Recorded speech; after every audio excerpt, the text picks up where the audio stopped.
Iran का supreme leader Ayatollah Khamenei अपनी बीवी, बेटी, नवासों को लंदन, दुबई, न्यूयॉर्क, स्विट्जरलैंड में आबाद नहीं कर सका।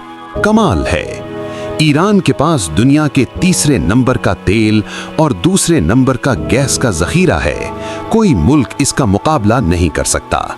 लेकिन सुप्रीम लीडर ने एक फ्लैट भी बैरून मुल्क नहीं खरीदा, बरतानवी शहरियत नहीं ली, फॉरेन अकाउंट नहीं खुलवाया, ट्रंप जैसा बिजनेस एम्पायर नहीं बनाया। 86 बरस की उम्र में भी वो मुकम्मल सेहतमंद और फाआल थे और कभी इलाज के लिए लंदन नहीं गए। कमाल है। ईरान की लीडरशिप का नाम Panama leaks, Pandora leaks, Swiss leaks में नहीं आया। वो शहादत की ख्वाहिश करते रहे और अल्लाह ने कबूल की।